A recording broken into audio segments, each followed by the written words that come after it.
Halmashauri ya usalama barabarani imeorodhesha zaidi ya maeneo 200 yaliyo hatari zaidi barabarani. Miongoni mwao ni maeneo kadhaa ya barabara ya Nairobi kuelekea Nakuru ambayo yameendelea kushuhudia ajali nyingi.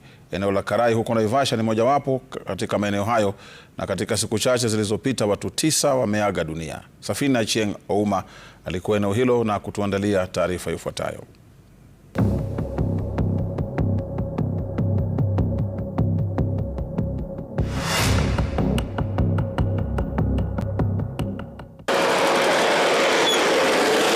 Kwa miaka mingi, safari za kutoka Nairobi kuelekea Nakuru zimekuwa zenye hatari nyingi, wengine wakiitaja kuwa barabara ya mauti kutokana na idadi ya ajali zinazoshuhudiwa.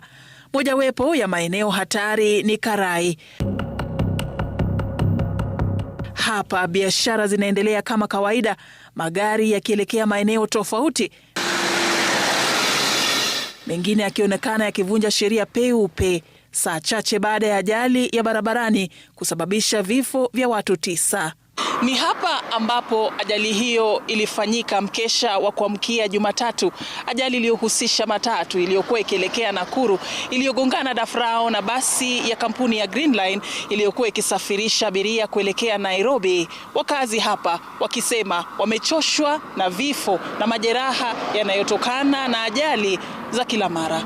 Ukiingia upande wangu wa kulia utapata kaburi ya mtu amegongwa na gari. Ukienda mkono ule mwingine kuna mtu ambaye amegongwa na gari. Ukienda huko chini kuna mtu ambaye amegongwa na gari. Ajali hiyo ilitokea mita chache kutoka kituo cha mafuta kwenye barabara ya Nairobi kuelekea Nakuru, ambapo ajali nyingine ilisababisha kifo cha mbunge wa zamani wa Lugari Cyrus Jirongo majuma machache yaliyopita. Ni sehemu ambayo imeshuhudia ajali nyingi sihaba. Zaidi ya watu 40 walifariki kwenye ajali iliyohusisha lori lililobeba tangi la mafuta na magari kadhaa na kusababisha mlipuko mwaka 2016. Ni aibu sana watoto kuona maiti. Huyo mtoto anaweza kuwa na shida zake za maisha baadaye kwa sababu ameona maiti. Na maiti zimekuwa hapa na pale. Unapopita soko la Kinungi lililo kilomita 17 kutoka Naivasha mjini, madereva hulazimika kushuka kilima kwa kilomita kadhaa kufika eneo la Karai. Kwa mujibu wa wakazi hapa, ndio tatizo huanza. Hii barabara kutoka kule juu zinakuja zikiwa lane 3. So madereva wengi wanateremuka kwa ile speed walikuwa kule juu akifikiria ni barabara 3. All of a sudden anapofika pale line pale juu anakuta kuna line zimeisha 3 ni 2, alafu anakuta kuna bridge. Before apate hiyo bridge anapata kuna bump. So kama gari ilikuwa imekimbia, pengine imepoteza breki, inakuja kama imepiga hiyo bump, inaangusha gari kwa daraja. Kliniki ya kukabiliana na majanga ya shirika la St. John Ambulance iliyojengwa karibu na eneo hili ni ishara ya hatari ya kila siku kwenye barabara hii kuu. Nikawaambia wapatie hawa watu nurse wawili, moja anafanya usiku, mwingine anafanya mchana, because always hapa kuna accident.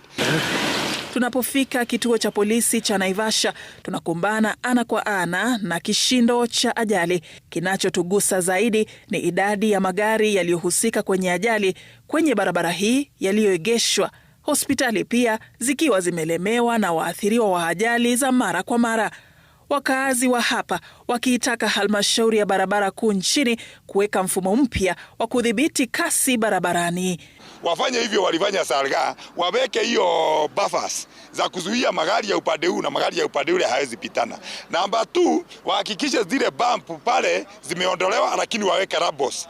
Matumaini yao ni kuwa ombi lao litasikilizwa kabla ya Wakenya wengine kuangamia kwenye ajali barabarani. Safina Achieng Ouma, runinga ya Citizen.